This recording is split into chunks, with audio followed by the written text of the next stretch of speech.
Jews under Nazi rule experienced the dehumanizing machinery of genocide. Today, Israel is forcing Palestinians into a modern-day ghetto, Gaza. It is fenced, blockaded, and watched by drones. Electricity, internet, medicine, building supplies, rationed or denied. Every Palestinian baby born in Gaza is born into an open-air prison where death reigns from the skies. Before October 2023, the United Nations already called Gaza unlivable. 80% of its people depended on aid. Unemployment and poverty skyrocketed under Israel's blockade. But since the 7th of October, Gaza's slow death became a fast one. This is not war. This is liquidation. This is genocide with GPS precision and satellite coordination. This is the deliberate crushing of a people's will to survive. Memory of the Holocaust should have been a moral compass. Instead, Israel has turned it into a license to kill.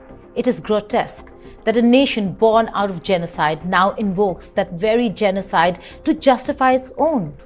Israel claims never again, but it has twisted that phrase into never again for us, but maybe for them. To even whisper that Israel could be committing genocide is branded as anti-Semitism. But what could be more anti-Semitic than weaponizing the Holocaust to shield state-sponsored slaughter? What could be more disgraceful than invoking gas chambers to silence criticism of white phosphorus?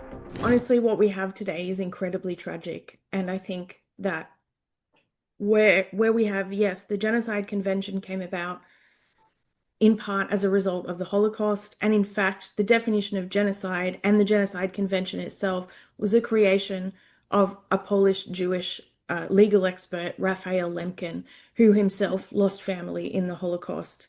And I think one of the important things to remember is that the Jewish people have a fear, an existential fear that someone will destroy their people. And the reason that they have that fear is because it happened to them. And it happened to them in the lifetime of people that are still alive today.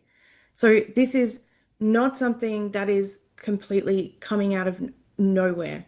But while we are balancing the fact that, of course, even if Israel had a right to self-defense against an armed attack from a non-state group, in this case Hamas and other potential terrorist groups, that there is certainly no justification for the commission of genocide.